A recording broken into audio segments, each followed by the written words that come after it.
तो शुरुआत होती है मेन कैरेक्टर चार्ली को दिखाने से, जो प्रोफेसर है और बच्चों को इंग्लिश पढ़ाता है, ऑनलाइन क्लासेस देता है, लेकिन हमेशा वो अपना कैमरा बंद रखता है क्योंकि वो जानता है कि अगर लोगों ने मेरी शक्ल और जिस्म देख लिया तो सब डर जाएंगे, क्योंकि उस बेचारे का वजन काफी बढ़ गया था। और आज भी जब वो क्लास दे रहा था तो अचानक उसे दिल का दौरा पड़ता है। उसे लगता है कि मेरे मरने का टाइम आ गया है, इसीलिए पास रखे हुए कागज को उठाता है जिस पर कैसे मजबूर लिखा हुआ था और उसे पढ़ने लगता है। तभी बाहर से एक लड़का अंदर आता है, वो कुछ कहता उससे पहले ही चार्ली उसके हाथ में वो ऐसे देकर कहता है कि इसे जोर जोर से पढ़ो। तो वो लड़का भी बिना सोचे समझे पढ़ना शुरू कर देता है। हालांकि चार्ली को लग रहा था कि वो मरने वाला है, पर वो शांत हो गया था। दिल की धड़कनें भी ठीक हो गई थी। उस लड़की से पूछता है कि तुम कौन हो? वो बताता है मैं चर्च की तरफ से आया हूँ, एक प्रीस्ट हूँ और गॉड की मैसेज हर घर में पहुँचाता हूँ। और वैसे ये बताए आपने मुझे ऐसे पढ़ने को क्यों कहा? चार्ली जवाब देता है कि ये एक काफी अच्छा और मेरा पसंदीदा ऐसे है, मुझे लगा मैं मरने वाला हूँ तो आखिरी बार सुनना चाह रहा था बस। उनकी बातें चल ही रही थी कि तब यहाँ एक औरत आती है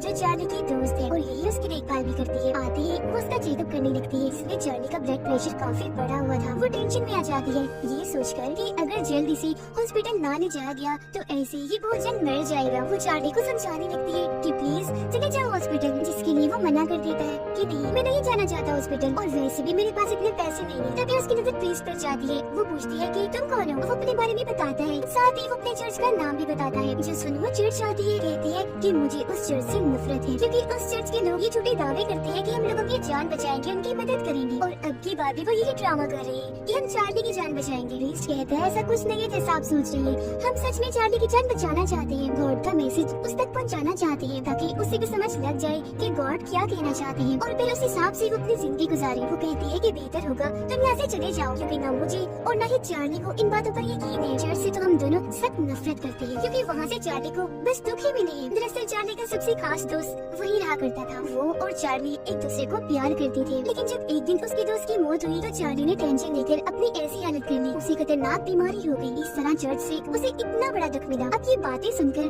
प्रीस्ट वहाँ से चला जाता है। उसकी दोस्त वो जल्द उसे समझ लग जाती है कि चार्ली को भूख लगी है, तो वो उसके लिए चिकन से भरी हुई बकेट लाती है जो उसे बहुत पसंद थी और मजे लेकर वो उसे खाने लगता है। ऐसे ही रात हो जाती है। आधी रात को भी फिर चार्ली वो ऐसे पड़ता है और फिर कपड़े उतार कर अपने वॉकर लेकर कमरे की तरफ जाने लगता है। अब यहाँ हम पहली बार उसके जिस्म को देखते हैं जो काफी बड़ा है और हर जगह से फैला हुआ है, जिस वजह से उसे चलने फिरने यहाँ तक कि सांस लेने में भी मुश्किल हो रही है। वो जैसे बिस्तर पर लेटता है हम उसकी आंखें लेकर समझ जाते हैं कि वो कितना दर्द में है। अगली सुबह जब वो जागता है तो इंटरनेट पर सबसे पहले अपनी बीमारी के बारे में सर्च करता है। सारी चीजों को पढ़ के वो जान गया था कि मैं बस कुछ दिनों का ही मेहमान हूँ, लेकिन फिर भी नुकसानदेह चीजें खाने से बाज नहीं आता। दराज से चॉकलेट निकाल कर खाने लगता है, मगर अच्छे काम भी वो नहीं छोड़ता, जैसे कि साफ सुथरा रहने के लिए शेव करता है और चिड़ियों के लिए खाना डालता है। ये सब करने के बाद अपनी जगह पे आके बैठ गया था। तभी दरवाजा खोलकर एक लड़की अंदर आती है जो दरअसल उसकी बेटी थी। इसका नाम एनी था। एनी जब 8 साल की थी तो चार्ली ने अपनी वाइफ और बेटी को छोड़ दिया क्योंकि वो अपने दोस्त के साथ रहना पसंद करता था। अपनी वाइफ के साथ जरा भी खुश नहीं था और बस तभी से उसकी बेटी उससे नफरत करती है, उसे देखना तक नहीं चाहती क्योंकि बार बार उसे इस बात का एहसास होता है कि मेरे डैड ने हमें तब छोड़ा जब हमें उनकी सिर्फ जरूरत थी। लेकिन कभी कभी वो यहाँ आती है और हर बार अपने डैड से बदतमीजी से बात करती है, मगर चार्ली कभी उसकी बात का बुरा नहीं मानता। आज भी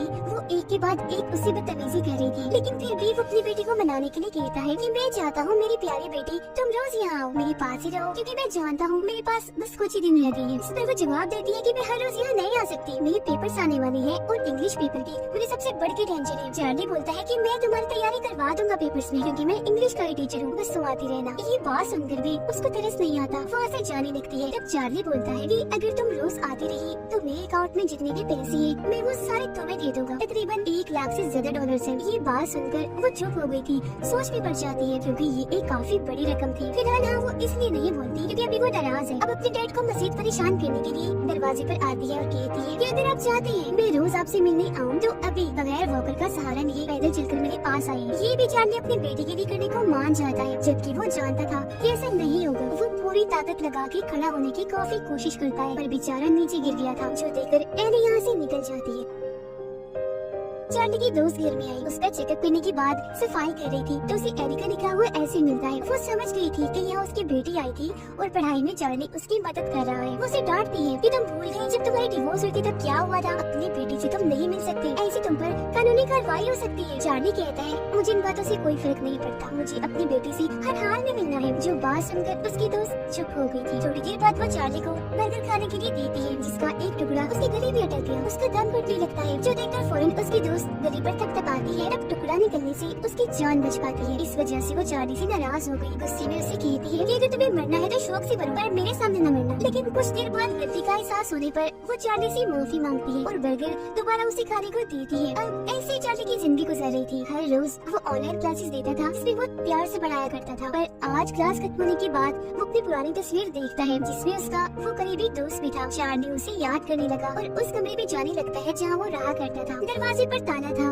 जैसे ही वो दरवाजा खोलता है चाबी नीचे गिर जाती है जिससे अब वो नहीं उठा पाएगा। हालांकि वो काफी कोशिश करता भी है लेकिन चाबी नहीं उठा पाता तो हार मान के वापस आ जाता है। अब वादे के मुताबिक आज भी एली उसे मिलने आती है। तब बहाने बहाने से चार्ली उसे बात करता है। काफी खुश नजर आ रहा था। वो उसे साथ साथ बता भी रहा था कि तुमने ऐसे में कौन कौन सी गलतियाँ की है। जिस दौरान वो ये भी पूछ लेता है कि अपनी मॉम को सुनाओ। ठीक है मॉम। जो सुनकर एली चिढ़ गई। पूछती है कि आखिर आप इस बारे में क्यों पूछ रहे हैं। तभी एहसास हुआ इस बात का कि हमें आपने अकेला कर दिया था और कभी मुड़कर हमारी तरफ देखा तक नहीं। आप एक नंबर की मतलबी खुदगर्ज इंसान है। अपने दोस्त की खातिर हमारे साथ ये सलूक किया। अब मुझे इस बात से कोई फर्क नहीं पड़ता कि आप क्या महसूस करती हैं। आपको अपनी गलती का एहसास है क्योंकि आपकी ऐसी हालत अपने दोस्त की वजह से हुई है न कि हमारी वजह से। तो मुझे आप पर जरा भी तरस नहीं आता। इतना कुछ सुन के भी चार्ली उसकी बातों को नजरअंदाज कर देता है और बस इतना कहता है कि तुम मेरे लिए एक ऐसी लिख दो कि ज्यादा नहीं कुछ लाइन सब तक मैं अंदर जा रहा हूँ। इतना कहते ही वो वॉशरूम में चला जाता है और फूट फूट के रोने लग गया था क्योंकि आज उसे आंसू कंट्रोल नहीं हो रही थी। ये चीज एली ने भी महसूस कर ली थी पर उसे कोई फर्क नहीं पड़ता। तभी दरवाजे पर दस्तक होती है। प्रीस्ट आया था और जब एली को ये बात पता चली कि वो चर्च से आया है तो वो उसे कहती है कि मैं कल दोबारा आऊंगी, तुम भी आना, मैंने तुमसे बात करनी है। इतना कह के वो वहाँ से चली जाती है। अब प्रीस्ट चार्ली को कहता है कि मैं तुम्हारी मदद करना चाहता हूँ। उसे अच्छी बुरी बातें बताने लगता है। इस पर चार्ली का जवाब ये था कि मुझे तुम्हारी इन बातों में कोई दिलचस्पी नहीं है। अगर तुम सच में मेरी मदद करना चाहती हो तो मेरे साथ आओ। वो उसी कमरे के पास आता है। नीचे गिरे हुए चाबी उठवाकर कमरा खुलवाता है। ठीक इसी वक्त चार्ली की दोस्त भी आ गई थी। प्रीस्ट को देखकर कहती है कि ये लड़का दोबारा इधर क्या कर रहा है। चार्ली जवाब देता है कि इस पर गुस्सा करने की कोई जरूरत नहीं है, मैंने इसे बुलाया है। वो कहती है अच्छा छोड़ो, ये देखो मैं तुम्हारे लिए क्या लाई हूँ, तुम्हारे गिफ्ट। जो कहकर वो व्हील चेयर बाहर निकालती है जिसके ऊपर बैठकर वो बहुत खुश हो गया था क्योंकि वो आसानी से इधर उधर हिल पा रहा था। लेकिन वो प्रीस्ट को कहती है जरा बाहर आना, मुझे तुमसे बात करनी है। बाहर लाकर उसे कहती है दोबारा यहाँ कभी मत आना। ओके। प्रीस्ट मना कर देता है कि मैं ऐसे नहीं कर सकता, मुझे आना ही होगा क्योंकि मैं चार्ली की मदद करना चाहता हूँ। इस दर्द भरी जिंदगी से उसकी जान छुड़वाकर उसकी दोस्त कहती है तुम्हारे लिए बहुत छोटी सी बात होगी पर चार्ली ने और मैंने बहुत कुछ सहा है, बर्दाश्त किया है जिसके पीछे चर्च जिम्मेदार है। असल में जो चार्ली का दोस्त था वो मेरा भाई था मगर उनकी गहरी दोस्ती देखकर मेरे डैड को इतराज होने लगा कि दो लड़कों की ऐसी दोस्ती हमारे रिलीजन मजहब में अच्छी नहीं मानी जाती। तो इसलिए उन्होंने मेरे भाई को घर से निकालकर चर्च में भेज दिया। उसे काफी प्रेशर में रखा गया जिससे तंग आकर मेरे भाई ने अपनी जान ले ली। उसके मरने से चार्ली ने इतनी टेंशन ले ली इसकी तबीयत खराब हो गई और आज उसकी ऐसी हालत है, वो इतना बीमार है और तभी से हम सभी सदमे से दुखों से गुजर रहे हैं। यही वजह है कि हम हर चीज से नफरत करते हैं, तुम्हें, तुम्हारी रिलीजन को, तुम्हारी चर्च को, किसी को भी पसंद नहीं करते। आगे वो कुछ बोलती यहाँ चार्ली भी आ जाता है। प्रीस्ट को कहता है उठो शाबाश जाओ तुम यहाँ से। जो बात मानकर वो चला जाता है। थोड़ी देर बाद उसके दोस्त भी उनके जाते ही चार्ली उस कमरे में जाने की कोशिश करता है। हालांकि रास्ता छोटा था पर फिर भी वो जैसी तैसी चला ही जाता है। अपनी पुरानी चीजें देखकर अपने दोस्त को याद करने लगा था। काफी जज्बाती हो जाता है। चार्ली को यहाँ एक कॉपी मिलती है जिस पर एली ने ऐसे लिखा था लेकिन उसने बस 3 लाइनें ही लिखी थी। वो भी पढ़ के चार्ली बहुत खुश हो जाता है क्योंकि अपनी बेटी में वो अपनी झलक देखता है। इस बारे में वो इतना सोचता है कि हंसने लगता है। हंसते हुए ही उसे दोबारा से दिल का दौरा पड़ता है लेकिन जैसे तैसे वो खुद को संभाल ही लेता है। अगली सुबह दोबारा एली आती है। चार्ली उसे कहता है कि आज मैं अपनी बेटी से अपने दिल की बात करना चाहता हूँ। एली गुस्से में कहती है पर मैं आपसे कोई बात करना नहीं चाहती। आप मुझे ये बताएं कि जब मैं छोटी थी तब आपको जरा भी ख्याल नहीं आया हमारा बात करना मिलना सब कुछ बंद कर दिया, मुझे जान सकती हूँ। चार्ली जवाब देता है कि अपने दोस्त से इतना करीब होने की वजह से सब मुझसे नफरत करने लगे। यही वजह थी कि मैं तुमसे नहीं मिला क्योंकि इस चीज का तुम पर भी बुरा असर पड़ सकता था। फौरन एली बोल पड़ती है अच्छा छोड़ो इन बातों को, मैं सैंडविच बनाने लगी हूँ, बताएं खाएंगे। तब चार्ली खुशी खुशी मान जाता है कि मेरी बेटी मेरे लिए अपने हाथों से सैंडविच बना रही है। लेकिन सैंडविच खाते ही वो गहरी नींद में सो जाता है। और अब जैसे एली उस खुफिया कमरे में जाती है तभी दरवाजे पर दस्तक होती है क्योंकि प्रीस्ट आया था जिसे एली अंदर खींच लेती है। लेकिन चार्ली की ऐसी हालत देखकर प्रिंस घबरा गया था कि इतनी आवाज होने के बाद भी वो नहीं उठा। तब एली उसे बता देती है कि मैंने उनके सैंडविच में नींद की गोलियां मिला दी थी। जो सुनकर प्रिंस डर जाता है कि कितनी अजीब लड़की है और बोलता है कि मैं यहाँ से जा रहा हूँ। एली फौरन बोलती है नहीं बैठो, इधर कहीं नहीं जा सकती तुम, और अपनी बातों में फंसाकर सिगरेट पीने पर मजबूर करती है। और अब जैसे प्रिंस सिगरेट पीना शुरू करता है वो उसकी वीडियो बना लेती है और कहती है कि अब तुम वही करोगे जो मैं तुम्हें करने को कहूँ, वरना तुम जानते ही हो कि मैं तुम्हारे साथ क्या कर सकती हूँ। मैं जानती हूँ कि तुम चर्च से नहीं हो, तो अब सच बताना शुरू करो कि आखिर तुम कौन हो। ये सुनकर प्रिंस डर जाता है और भागकर उस खुफिया कमरे में आकर खुद को बंद कर लेता है। एली उस कमरे के दरवाजे पर आके बैठ गई और कहती है चलो अपनी कहानी बताना शुरू करो। तो अब प्रिंस बताने लगता है कि मैं यहाँ चर्च में काम करने आया था, ऐसे लोगों की मदद करता था, पर एक दिन मुझे एहसास हुआ कि मैं लोगों की मदद नहीं कर पा रहा। तो मैंने चर्च वालों को अपना तरीका बदलने को कहा, लेकिन जब उन्होंने मेरी बात नहीं मानी तो मैंने वहाँ के वो सारे पैसे चुरा लिए और भाग गया। जिसके बाद अब मैं रहता तो अलग ही हूँ, लेकिन अभी भी लोगों की मदद ही कर रहा हूँ। वो ये सारी बातें बता तो रहा था पर ये नहीं जानता था कि एली उसकी ये सारी बातें अपने मोबाइल पर रिकॉर्ड कर रही है। फिर दरवाजा एक बार फिर बजता है। ये दोनों जब बाहर चेक करने जाते हैं तो देखती है कि चार्ली की दोस्त अपने साथ चार्ली की वाइफ को लाई है। उसकी दोस्त चार्ली को होश में लाने की कोशिश करती है, मगर जब वो नहीं आता तो एली सच बता ही देती है कि मैंने दरअसल इनके सैंडविच में नींद की गोलियां मिला दी थी। जो सुनकर उसकी दोस्त ऑक्सीजन की मदद से उसे होश में लाने लगी थी। मगर एली की इस हरकत पर दोनों को काफी गुस्सा आ रहा था। लेकिन चार्ली की वाइफ उसकी दोस्त को चार्ली के इतना करीब देखकर उस पर गुस्सा करने लगती है। कहती है कि तुम पैसों की लालच में ये सब कर रही हो, रोज यहाँ आकर चार्ली की खिदमत करती हो ताकि उसके सारे पैसे तुम्हें मिल जाए। जिस पर चार्ली की दोस्त जवाब देती है कि नहीं तो ऐसा तो कुछ नहीं है, ये मेरा दोस्त है इसलिए सब करती हूँ और वैसे भी इसके पास कोई पैसे नहीं है। जिसमें उसकी वाइफ कहती है कि मुझे लगता है तुम इस बारे में नहीं जानती, चार्ली के पास लाखों में डॉलर्स हैं। जिस सुनकर उसकी दोस्त चार्ली पर गुस्सा करने लगती है कि तुम्हारे पास इतने पैसे हैं मगर तुम फिर भी अपनी जिंदगी गुर्बत में गुजार रहे हो, अजीब हो, पैसों पर कहीं कर हॉस्पिटल भी नहीं जाती और मेरा जरा भी एहसास नहीं तुम्हें रुपया रुपया जोड़कर मैं तुम्हारे लिए चीजें लाती हूँ। इतना कहती है गुस्से में वो यहाँ से चली जाती है। अब एली चार्ली से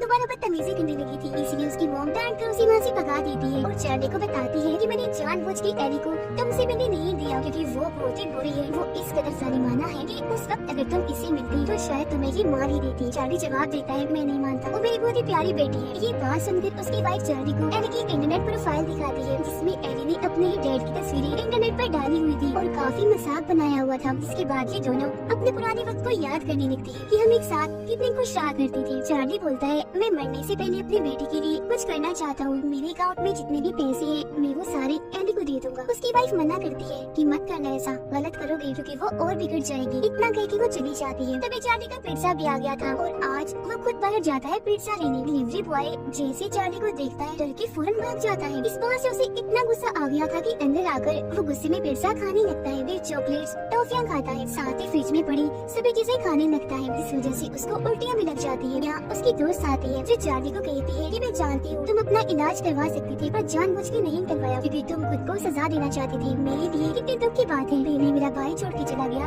और आज तुम जा रहे हो। क्योंकि चार्ली की हालत खराब हो रही थी, वो अपनी आखिरी सांसें गिन रहा था लेकिन अभी भी वो हॉस्पिटल जाना नहीं चाहता। वो फिर चार्ली के गले मिलकर दुखी होते हुए यहाँ से जाने लगती है। तभी गुस्से में यहाँ एली आती है और कहती है डैड ये क्या किया आपने, मुझे ठीक से नहीं पढ़ाया, मैं फिर फेल हो गई, जो शायद ऐसी की वजह से हुआ, वो आपने मुझे वर्ष लिख के दिया होगा। चार्ली जवाब देता है बेटा एक बार जरा इस ऐसे को गौर से पढ़ो। और अब जैसे एली उसे पढ़ने लगती है चार्ली उसे इस बात की होते हुए बताता है कि जब तुम चौथी क्लास में थी ये ऐसे तुमने तब देखा था, तुम बहुत खास हो गए नहीं हो और अब बंद करो खुद को सजा देना और दूसरों की नजर में खुद को गलत साबित करना। और मैं जानता हूँ तुम आगे जाके बहुत कामयाब होगी, मुझे तुम पर भरोसा भी है और गर्व भी। उसकी ये बातें सुनकर एली भी रोने लगती है और कहती है डैड आप खुद के साथ क्या कर रहे हैं, आपको हॉस्पिटल जाना चाहिए। चार्ली दुखी होते हुए बोलता है नहीं मेरा टाइम आ चुका है। अभी ये बात सुनकर एली फूट फूट कर रोने लगती है। चार्ली उसे कहता है मेरी प्यारी बेटी आखिरी बार मुझे ऐसी पढ़ के सुना दो ना। तो जैसे वो ऐसे पढ़ने लगी थी चार्ली अपनी पूरी ताकत इकट्ठा करने लगता है और वो उठ खड़ा होता है और अपने पैरों से चल के उसके पास जाने लगता है। एली भी ऐसे पढ़ते पढ़ते उसके पास आ रही थी और फिर उसकी मुस्कुराहट के साथ ही चार्ली की मौत हो जाती है। उसकी आत्मा सीधा हेवन यानी जन्नत में गई थी जहाँ वो खुश था, आराम से जिंदगी गुजार रहा था। और इसी के साथ चार्ली की दुख भरी कहानी इधर ही खत्म हो जाती है।